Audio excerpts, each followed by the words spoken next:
मैं यहाँ हूँ, मैं यहाँ हूँ। बेटा आप यहाँ हो झाड़ियों में और हम दोनों आपको ढूंढ ढूंढ कर पागल हो गए हैं। मम्मा जल्दी घर चले, बाकी की बात मैं आपको घर जाके बताऊंगा। मैं तो जाऊंगा, मैं गाजर खाने जाऊंगा। कुक्कू भैया बात मान जाओ, वहाँ बड़ी चील रहती है, आपको खा जाएगी। तुम डरती हो इसलिए मुझे भी तुम गाजर खाने से रोक रही हो। नहीं, मम्मा ने वहाँ जाने से मना कर रखा है, इसलिए मैं तुम्हें रोक रही हूँ। मैं जा रहा हूँ। बचाओ, मुझे बचाओ। बहन गुड़िया, मुझे चील ने पकड़ लिया है, मुझे बचाओ, मुझे बचा लो। शोर करती हुई गुड़िया नींद से जाग जाती है। गुड़िया बेटी क्या हुआ, क्या कोई डरावना सपना देखा है? मम्मा मेरे भाई को चील ने पकड़ लिया था, वो चील मेरे भाई को खाने वाली थी। आप सो जाओ बेटी, बहुत रात हो गई है। गुड़िया फिर से सो जाती है। दूसरे दिन दोनों भाई बहन दाना लेने के लिए घर से निकलते हैं। गुड़िया बहन मैं थक गया हूँ, मैं और नहीं उड़ सकता। ठीक है कुक्कू भाई, आप यहाँ बैठो और मैं आपके लिए भोजन लेकर आती हूँ। कुक्कू एक पेड़ पर बैठ जाता है और कुक्कू की बहन दाना लेने निकल जाती है। थोड़ी देर बाद कुक्कू के पास शरारती जग्गू कौवा आ जाता है। कुक्कू चलो झरने पर जाते हैं, सुना है झरने पर तितलियाँ आई हुई हैं। क्या सच में? मुझे तो तितलियाँ बहुत पसंद हैं। हाँ मुझे भी, अभी अभी किक्की ने बताया है, बहुत मजा आएगा। कुक्कू मान जाता है और जग्गू के साथ तितलियाँ देखने चला जाता है। जग्गू कौवा कुक्कू को दूर ले जाता है। कुक्कू पहली बार जंगल की उस दिशा में आया था, उसे तो रास्ता भी नहीं पता था। वीरान जंगल में ले जाकर शरारती जग्गू कौवा कुक्कू से कहता है, कुक्कू यहाँ बैठो और मैं तितलियों को बुला कर लेकर आता हूँ। मैं भी तुम्हारे साथ जाऊँगा, मुझे यहाँ डर लग रहा है। नहीं नहीं, मैं अकेला ही जाता हूँ। जग्गू कौवा कुक्कू को अकेला छोड़कर वहाँ से भाग जाता है। जग्गू कौवा कुक्कू से शरारत करके अपने घर वापस चला जाता है। काफी देर तक वहाँ बैठे बैठे कुक्कू थक जाता है और फिर कुक्कू को डर लग जाता है और वो रोने लग जाता है। कुड़िया कुड़िया बहन आप कहाँ हो? जग्गू मुझे धोखे से यहाँ ले आया, मुझे बहुत डर लग रहा है। गुड़िया बहन, फिर कुक्कू को आसमान से एक चील उड़ती हुई दिखाई देती है। कुक्कू अकल से काम लेता है और नीचे जाकर झाड़ियों में छुप जाता है। कहाँ गया वो छोटा पक्षी? अभी तो यही था, शायद भाग गया है। इधर उधर देखने के बाद वो बड़ी चील वहाँ से चली जाती है। कुक्कू डरा हुआ झाड़ियों में ही बैठा रहता है। कुक्कू भाई मैं आ गई हूँ, आप कहाँ हो? कुक्कू भाई। गुड़िया जब दाना लेकर आती है तो अपने भाई कुक्कू को पेड़ पर ना देखकर उसे आवाज लगाती है। मेरा भाई कहाँ चला गया? कुक्कू भाई मैंने आपसे कहा था कि आप इस पेड़ से कहीं नहीं जाना, फिर भी आप चले गए। कुक्कू भाई। गुड़िया अपने भाई की खोज में निकलती है। गुड़िया घने जंगल में जाती है और फिर झरने के पास जाती है, लेकिन उसे अपना भाई कहीं नहीं मिलता। थक हार कर गुड़िया अपने घर चली जाती है। मम्मा बहुत बुरा हुआ, भाई खो गया है। मैं दाना लेने गई थी कि कुक्कू भाई कहीं चला गया। गुड़िया बेटी वो छोटा है, वो किसी की भी बातों में आ सकता है, आपने उसे अकेला क्यों छोड़ा? मम्मा वो थक गया था, इसलिए मैं उसे पेड़ पर बैठाकर आगे चली गई। फिर गुड़िया की मम्मा और गुड़िया दोनों एक साथ घर से निकलती हैं। शाम हो जाती है और फिर शाम से रात। दोनों माँ बेटी कुक्कू को पूरे जंगल में ढूंढ रही थी। यहाँ तो नहीं है कुक्कू। गुड़िया बेटी हमें और आगे जाना होगा। कुक्कू तो सुबह से ही झाड़ियों में छुपा हुआ था। वो रात के डर से अभी तक झाड़ियों में ही था और फिर उसे अपनी मम्मा की आवाज सुनाई देती है। कुक्कू बेटा आप कहाँ हो? कुक्कू अपनी मम्मा की आवाज पहचान लेता है। मम्मा, मैं यहाँ हूँ, मैं यहाँ हूँ। बेटा, आप यहाँ हो झाड़ियों में और हम दोनों आपको ढूंढ ढूंढ कर पागल हो गए हैं। मम्मा, जल्दी घर चले, बाकी की बात मैं आपको घर जाके बताऊंगा। फिर वो सब सुरक्षित घर पहुँच जाते हैं। मम्मा, वो जग्गू कौवा वहाँ मुझे छोड़कर भाग गया। भाई, मैं ना कहती थी कि ऐसे आवारा पक्षियों से बातें मत किया करो। मम्मा, मैं जान गया कि मुझे ऐसे पक्षियों से बातें नहीं करनी चाहिए। सॉरी मम्मा। फिर वो सब मीठी नींद सो जाते हैं। परी, मुझे नहीं पता था कि तुम मेरी परीक्षा ले रही हो। देखो, भगवान के लिए मुझे माफ कर दो। मैं थोड़ा सा अहंकारी हो गया था, इसलिए मैंने ये सब किया। वरना सच बताऊं तो मैंने कभी नहीं सोचा था कि मैं कभी किसी के साथ ऐसा करूंगा। मुझे माफ कर दो। कालू, मुझे कुछ भी सुनने और समझने की जरूरत नहीं है। पता नहीं भगवान ने कौन से काले पेन से मेरी किस्मत लिखी है, तभी तो हर तरफ अंधेरा ही अंधेरा है। लगता है भगवान ने मुझे इस धरती पर नाखुश मन से भेजा है, तभी तो मुझे अपने जीवन में इतनी सारी तकलीफों का सामना करना पड़ रहा है।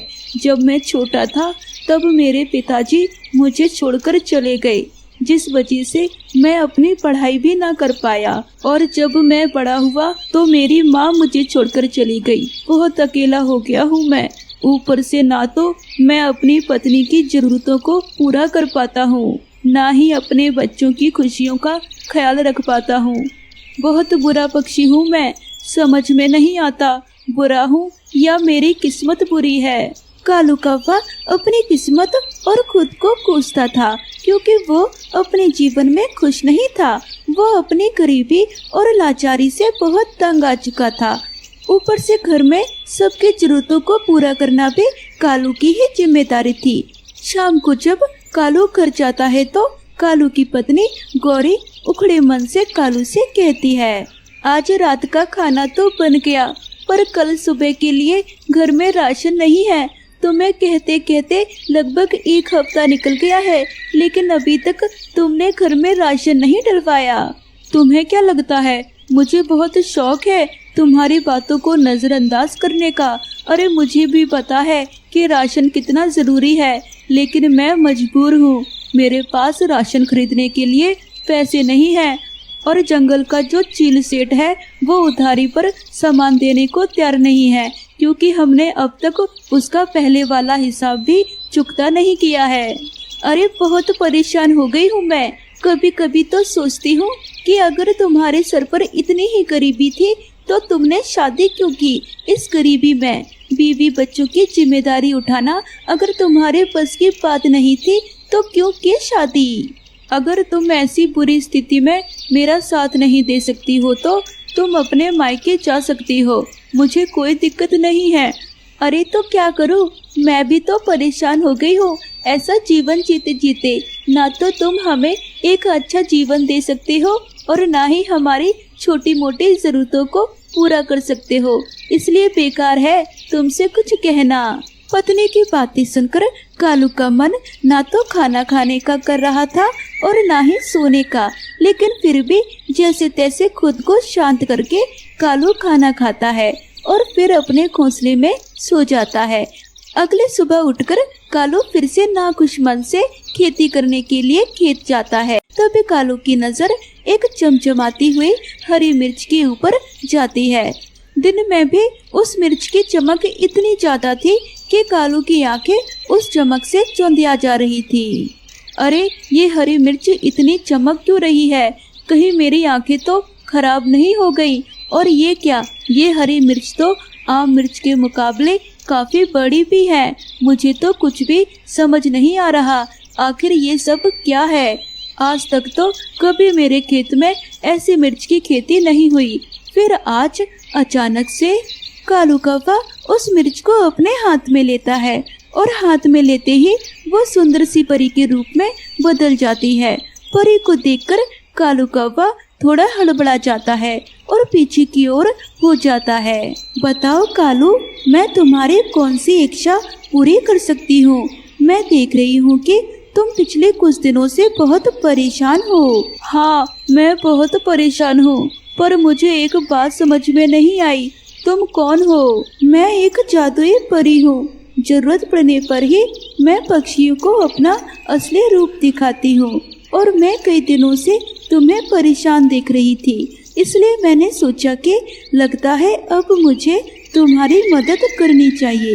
तो बताओ, मैं तुम्हारी क्या मदद कर सकती हूँ? जब भगवान मेरी मदद नहीं कर पाए तो तुम मेरी मदद क्या करोगी? तुम एक बार अपनी इच्छा मुझे बताकर तो देखो। ठीक है, फिर अगर तुम सच में मेरी इच्छाओं को पूरा कर सकती हो तो मेरी यही इच्छा है कि मैं अपना गरीबी वाला जीवन नहीं जीना चाहता। मुझे अमीर बनना है। मेरे पास धन दौलत, गाड़ी बंगला सब कुछ हो। मैं यह चाहता हूँ। क्या तुम मेरी इच्छा पूरी कर सकती हो? ठीक है, मैं अभी तुम्हें अमीर बना देती हूँ, लेकिन तुम्हें मुझसे वादा करना होगा कि तुम कभी भी अपनी अमीरी और धन दौलत को लेकर घमंड और अहंकार नहीं करोगे। हमेशा तुम्हारे दरवाजे पर आने वाले गरीब जरूरतमंद लोगों की तुम मदद करोगे, कभी किसी को खाली हाथ नहीं भेजोगे। ठीक है, मैं वादा करता हूँ कि अमीर बनने के बाद मैं कभी किसी के साथ कोई बुरा व्यवहार नहीं करूँगा और कभी किसी को अपने दरवाजे से खाली पंख वापस नहीं करूँगा। पर एक कालू के कहने पर कालू को अमीर बना देती है। कालू का घर अब एक बंगले में बदल चुका था। उसके पास धन दौलत सब कुछ था। अपनी अमीरी देखकर कालू कौवा बहुत खुश था। गौरी, अब हमारे पास सब कुछ है। बंगला, गाड़ी, दौलत, हर वो चीज हमारे पास मौजूद है जिसकी चाह हम बरसों से करते थे। अब हमें कभी भी किसी के आगे हाथ फैलाने की जरूरत नहीं होगी। गौरी जी, हाँ, ये तो आपने बिल्कुल ठीक कहा। मैं तो बेकार में ही आपको ताने सुनाती थी, पर आप तो बड़े ही किस्मत वाले निकले। अरे आज के टाइम में कहाँ किसी को परी मिलती है। हाँ, ये तुमने बिल्कुल ठीक कहा। सच में बहुत अच्छी किस्मत है मेरी। एक टाइम था जब मैं अपनी किस्मत को रोज कोसता था, पर अब समझ में आ रहा है कि मेरी किस्मत तो सच में बहुत अच्छी है। वो क्या कहते हैं गौरी जी, जिसकी किस्मत में राजा बनना लिखा है वो किसी न किसी तरीके से राजा बन ही जाता है। कालू कौवा अमीर होते ही परी से किया हुआ वादा भूल जाता है, इसलिए कालू के मन में घमंड और अहंकार ने जगह ले ली थी। एक दिन कालू के घर कालू का दोस्त टोनू अपनी पत्नी रानू के साथ उसके घर आता है, जो बहुत गरीब था। कालू, ओ कालू, कहाँ है तू? जल्दी बाहर आ, मुझे तेरी जरूरत है दोस्त। क्या बात है टोनू, क्यों जोर जोर से चिल्लाए जा रहा है तू मेरे घर में? और तुझे क्या लगता है कि मैं बहरा हूँ इसलिए तू जोर जोर से चिल्लाए जा रहा है? अरे नहीं कालू, ऐसी कोई बात नहीं। वो दरअसल हम बहुत परेशान हैं। अरे अब तुम परेशान हो तो मैं क्या करूँ? कालू, मुझे तेरी जरूरत है दोस्त, बहुत परेशान हो गया हूँ। घर में बहुत आर्थिक तंगी चल रही है, इसलिए मुझे तुझसे थोड़ी मदद चाहिए। भगवान के लिए अपने दोस्त की मदद कर दे, तेरा बहुत बहुत एहसान होगा मुझ पर। अरे मुझे तेरी कोई मदद नहीं करनी और ना तुझ पर कोई एहसान करना है, इसलिए तू किसी और का दरवाजा खटखटा, क्योंकि यहाँ तो तेरी मदद करने वाला कोई नहीं है। कालू यार, तू तो मेरा दोस्त है ना, फिर क्यों तू मेरी मजबूरी नहीं समझ रहा है? कालू भैया, हमारी बेटी अपनी नानी के घर है और वो अचानक बहुत बीमार पड़ गई है। हमारे पास इतने भी पैसे नहीं कि हम उसका इलाज करवा सके। कालू भैया, कृपया करें, हमारी मदद करें। अरे अरे, मेरे पास पैसे नहीं है और मैं चाहकर भी तुम लोगों की मदद नहीं कर सकता, तो भगवान के लिए यहाँ से चले जाओ। मुझे और मेरे घर वालों को परेशान मत करो, क्योंकि तुम जैसे गरीब लोगों का रोज का यही ड्रामा है। कोई ना कोई बहाना लेकर आ जाते हैं पैसे मांगने के लिए। कालू कौवा टोनू और रानू की बेइज्जती करके उन्हें वहाँ से भगा देता है। बेचारे दोनों उदास परेशान होकर वहाँ से चले जाते हैं और थोड़ी देर बाद कालू कौवा अपने हवाई गाड़ी में बैठकर झरने की तरफ घूमने निकल जाता है। झरने पर पहुंचकर कालू कौवे को एक बूढ़ी पक्षी बैठी नजर आती है जो भीख मांग रही थी। भिखारी को देखकर कालू कौवा अपनी हवाई गाड़ी में बैठकर वहां से जाने लगता है। तभी भिखारिन कालू कौवे की हवाई गाड़ी के आगे खड़ी हो जाती है, जिससे कालू कौवे को बहुत गुस्सा आता है। अबे ओए भिखारिन, तुझे मरने के लिए मेरी ही गाड़ी मिली थी क्या? अगर मरने का इतना ही शौक है तो कहीं और जाकर मर, मेरी गाड़ी के आगे आकर क्यों मरना चाहती है तू? मालिक, 2 दिन से भूखी हूँ, कुछ खाने को दे दीजिए। हे भगवान, अरे तू 2 दिन से भूखी है या पिछले 2 महीने से, मुझे इससे क्या? मैंने ठेका थोड़ी ना ले रखा है तुम जैसे भिखारियों को खाना खिलाने का। अब भगवान के लिए यहाँ से चली जा, वरना मैं अपनी गाड़ी से तुझे ठोक दूंगा। मालिक, आप कैसी बातें कर रही हो? माना कि मैं एक भिखारिन हूँ, पर इसका मतलब ये नहीं कि आपकी नजर में मेरी कोई कीमत ना हो। मालिक, मैं बहुत भूखी हूँ और काम करने की स्थिति में भी नहीं हूँ, वरना मैं मेहनत करके भी खा सकती थी, पर भगवान ने मुझे काम करने के लायक भी नहीं छोड़ा है। देख अपना दुख दर्द तू किसी और को जाकर सुना, तेरे जैसे बहुत देखे हैं मैंने, जब देखो तब कहीं ना कहीं से मुंह उठाकर चले आते हैं भीख मांगने के लिए। मेरे पास तुम जैसों के लिए बिल्कुल भी टाइम नहीं है। कालू के ऐसा कहते ही वो भिखारिन उस जादुई परी में बदल जाती है। परी को देखकर कालू को परी से किया हुआ वादा याद आने लगता है और कालू हाथ जोड़कर परी से कहता है, परी मुझे नहीं पता था कि तुम मेरी परीक्षा ले रही हो। देखो भगवान के लिए मुझे माफ कर दो, मैं थोड़ा सा अहंकारी हो गया था, इसलिए मैंने ये सब किया, वरना सच बताऊं तो मैंने कभी नहीं सोचा था कि मैं कभी किसी के साथ ऐसा करूँगा, मुझे माफ कर दो। कालू, मुझे कुछ भी सुनने और समझने की जरूरत नहीं है।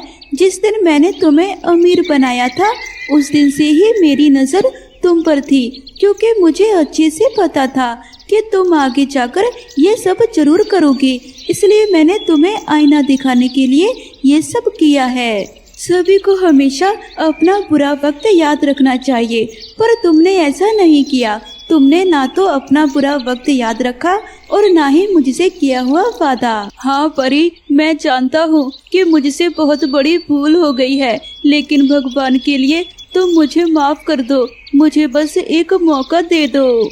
मैं तुम्हें माफ करती हूँ, पर मैं तुमसे तुम्हारी धन दौलत सब कुछ वापस लेती हूँ, क्योंकि मुझे नहीं लगता कि तुम इसके लायक हो। ऐसा कहकर परी तुरंत कालू से उसका सब कुछ वापस ले लेती है, जिसके बाद कालू फिर से गरीब हो जाता है। अपना गरीबी वाला जीवन दोबारा देखकर कालू और कालू की पत्नी गौरी दोनों बहुत परेशान हो जाते हैं और उन दोनों को समझ में आ जाता है कि घमंड और अहंकार हमेशा इंसान को ले डूबते हैं। ये दाना मेरा है, मेरा है, ये दाना मेरा है, मेरा मेरा मेरा मेरा है। कबूतर और तोता आपस में लड़ रहे थे कि कौवा वहाँ आ जाता है। ना ना, लड़ाई मत करो, मैं बताता हूँ ये दाना किसका है। कबूतर और तोता लड़ाई बंद करके कौवे की बात सुनने लगते हैं। ये तो सूखा दाना है, तुम दोनों इस दाने के लिए क्यों लड़ रहे हो? तुम ऐसा करो, ये दाना मुझे दे दो, मैं संभाल कर रख लेता हूँ, फिर बताऊंगा सोचकर ये दाना किसका है। कौवे ने ठीक फैसला किया, मुझे मंजूर है। अगर तुम्हें मंजूर है तो मुझे भी मंजूर है। कालू कौवे, जब फैसला हो जाए तो हमें बता देना। हाँ, मैं कल तक बता दूंगा तुम दोनों को। कौवा वो दाना लेकर वहाँ से चला जाता है और कुएं के पास जाकर बैठ जाता है। कौवा वो दाना मजे से खा लेता है।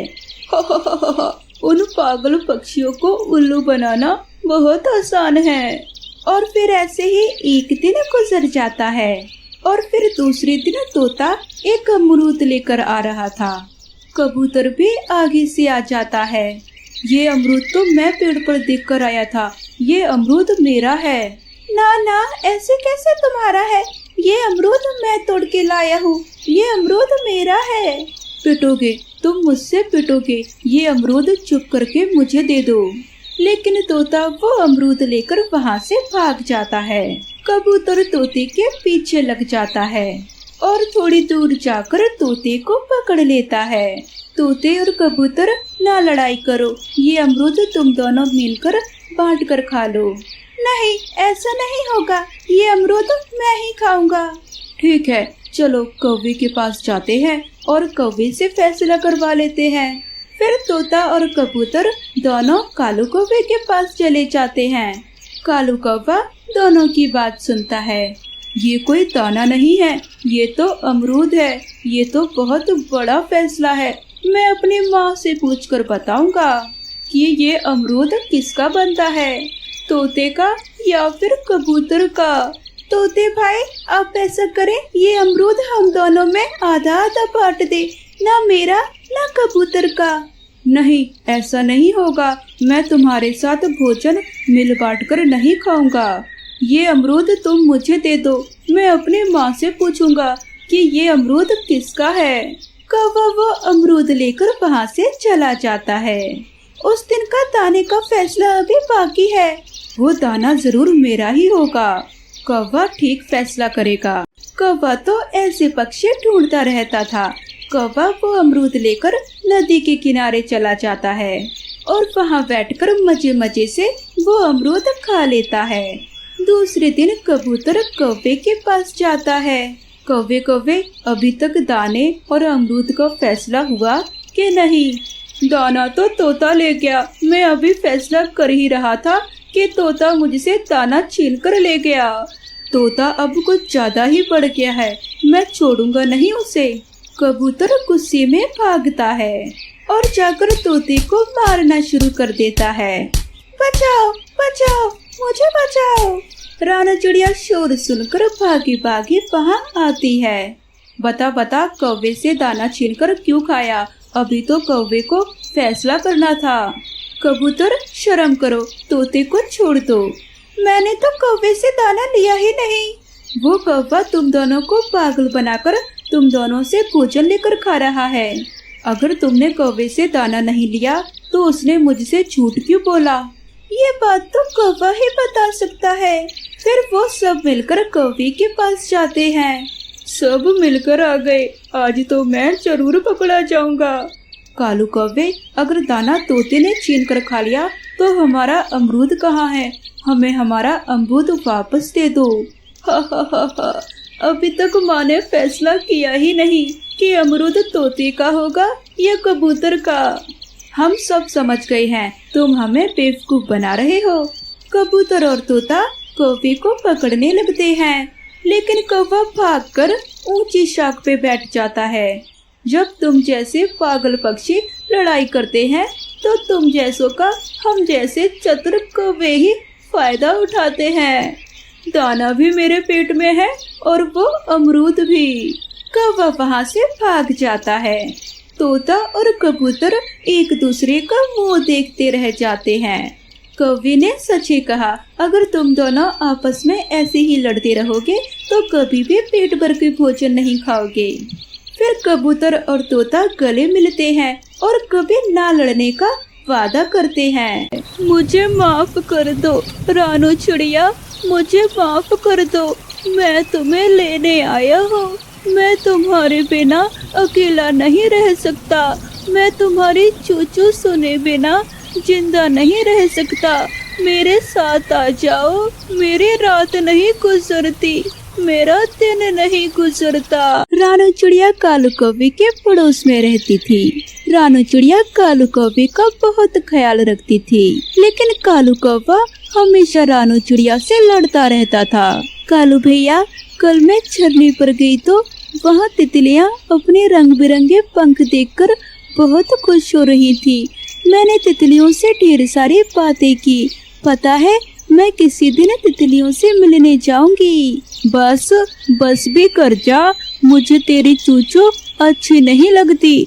जब देखो मेरे कान खाती रहती हो।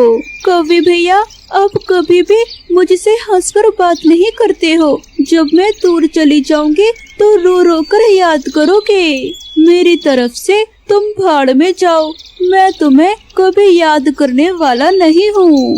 रानू चिड़िया अपने घर में चली जाती है। सारा दिन दाना लाने में गुजर जाता है और फिर शाम के बाद रानू चिड़िया अपने घर के बाहर बैठी तोते से बातें कर रही थी। मैं जब कबूतर के घर गया तो कबूतर सो रहा था। मैंने कबूतर को आवाज दी तो कबूतर डर गया और घोंसले से नीचे गिर गया। चिड़िया और तोता ऊंची आवाज में हंस रहे थे। कौवा गुस्से में वहाँ आ जाता है। कितनी बार कहा है आहिस्ता आवाज में हंसा करो, मुझे तुम्हारी हंसी बिल्कुल भी पसंद नहीं है। और तोते के बच्चे चलो भाग जाओ यहाँ से, क्या टेंटे लगा रखी है। कौवे भैया आप भी आ जाइए, मिलकर बातें करते हैं। मुझे तुम्हारे साथ बातें करना अच्छा नहीं लगता। ठीक है चिड़िया, मैं चाहता हूँ। ये तुम्हारा पड़ोसी तो लड़ाई करने लगा है। रात होते ही जंगल में बर्फ गिरने लगती है। जंगल में आसमान से रुई की तरह सफेद बर्फ गिर रही थी। रानू चिड़िया अपने घर में अकेली बैठी हुई थी। ठंड की रातें तो बहुत लंबी होती हैं, ऐसी तो रात नहीं गुजरेगी। मैं थोड़ी देर कौवे से जाकर बातें कर लेती हूँ। रानू चिड़िया कौवे के घर चली जाती है। कौवे भैया याद है जब हम छोटे से थे तो एक बार तुम ऐसी ही बर्फ में फंस गए थे और फिर मैं और कबूतर तुम्हारी माँ को बुलाकर लाए थे। याद है याद, लेकिन तुम जाओ, मुझे नींद आ रही है, मुझे सोने दो। कौवे भैया अभी तो 7 बजे हैं, रात बहुत लंबी है, मुझे नींद नहीं आ रही थी इसलिए मैं यहाँ आ गई। कितनी बार कहा है बिना काम के तुम मेरे घर मत आया करो, अब जाओ मुझे सोने दो। फिर चिड़िया बेचारी निराश होकर वहाँ से चली जाती है। ऐसे ही कुछ दिन गुजर जाते हैं और फिर एक दिन रानू चिड़िया वो जंगल छोड़कर दूसरे जंगल चली जाती है। शाम तक कौवा अपने घर के बाहर बैठा रहता है, लेकिन उसे चिड़िया की कोई आवाज नहीं सुनाई देती। आज चिड़िया बोल नहीं रही, देख कर आता हूँ। कालू कौवा चिड़िया के घर जाता है तो चिड़िया घर में नहीं थी। शायद रानू चिड़िया अभी तक दाना लेकर घर वापस नहीं आई। कालू कौवा अपने घर चला जाता है। वो रात तक इंतजार करता है और फिर दोबारा चिड़िया के घर जाता है। अभी तक नहीं आई चिड़िया, ऐसा कैसे हो सकता है? वो तो दिन में 4 बार चक्कर लगाती है मेरे घर पर। जरूर चिड़िया किसी मुश्किल में होगी। कालू कौवा सारी रात चिड़िया के बारे में सोचता रहता है। सुबह हो जाती है और कालू कौवा सुबह सवेरे ही अपने घर से निकलता है और तोते के पास जाता है। यार तोते, कल शाम से रानू चिड़िया अपने घर नहीं आई। तुम्हें तो खुश होना चाहिए, उसके चूचू तुम्हें बुरी लगती थी ना? नहीं यार तोते, जब से चिड़िया गई है मेरा चिड़िया से मिलने का दिल कर रहा है। उसकी चूचू अब मुझे बहुत याद आ रही है। चिड़िया अब ये जंगल छोड़कर दूसरे जंगल चली गई है, अब वो कभी वापस नहीं आएगी। ये सुनकर कौवा रोने लग जाता है। रानू चिड़िया, तुमने क्यों किया ऐसा? अब कौन मुझे आकर अपनी बातें सुनाएगा? कौन मेरे घर पर अब आकर दस्तक देगा? कौन मेरा ख्याल रखेगा? कौवा रोता हुआ वहाँ से चला जाता है। वो सारा दिन घोंसले में लेटा रहता है। शाम तक कोई भी उसके पास नहीं आता। सारा दिन कालू कौवा किसी की भी आवाज नहीं सुनता। फिर दूसरे दिन कालू कौवा रानू चिड़िया को ढूंढने अपने घर से निकलता है। मीना सहेली, मुझे मेरे पड़ोसी कौवे की बहुत याद आ रही है। उसे भूल जाओ, वो तो हर समय तुमसे लड़ाई करता था और तुमसे बात भी नहीं करता था। तुम्हें अपने घर में ऊंची आवाज में बात तक नहीं करने देता था। जो भी है मीना, मैं सारी जिंदगी उसके पास रही हूँ। वो जैसा भी है मुझे बहुत याद आ रहा है। कबूतर कबूतर, क्या तुमने रानू चिड़िया को कहीं देखा है? हाँ, रानू चिड़िया दूसरे जंगल में अपनी सहेली के पास चली गई है। अब वो कभी वापस नहीं आएगी। उसने तो अपना दूसरा घर भी बना लिया है। मैं जाऊंगा, मैं दूसरे जंगल जाऊंगा और जैसी भी हुआ मैं रानू चिड़िया को वापस लेकर आऊंगा। कौवा दूसरे जंगल जाता है। रास्ते में तेज बारिश शुरू हो जाती है, लेकिन कालू कौवा उड़ता जाता है। वो ठंड में भी उड़ता है। हाँफता हुआ वो दूसरे जंगल में पहुंच जाता है। मैं रानू चिड़िया से मिलने आया हूँ। मैं रानू चिड़िया की सहेली हूँ। क्या तुम्हारा नाम कालू कौवा है? हाँ, मेरा नाम कालू कौवा ही है। रानू चिड़िया हर रोज तुम्हें याद करती है। तुम वही हो ना जो उसे ऊंची आवाज में बात नहीं करने देती थे, लेकिन वो चिड़िया जब से यहाँ आई है तुम्हें ही याद करती रहती है। मुझे जल्दी से रानू के पास ले जाएं। मैं अपने सारे पापों की माफी मांगना चाहता हूँ रानू चिड़िया से।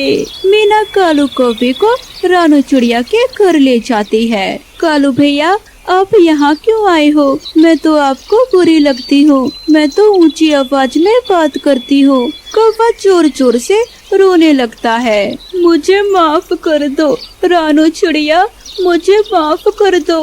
मैं तुम्हें लेने आया हूँ। मैं तुम्हारे बिना अकेला नहीं रह सकता। मैं तुम्हारी चूचू सुने बिना जिंदा नहीं रह सकता। मेरे साथ आ जाओ। मेरी रात नहीं गुजरती, मेरा दिन नहीं गुजरता। पहले वादा करो, सारा दिन मेरी बातें सुनोगे और मैं ऊंची आवाज में बात करूंगी। वादा, पक्का वादा। फिर वो दोनों हंसने लग जाते हैं और रानू चिड़िया कालू कौवे के साथ चली जाती है।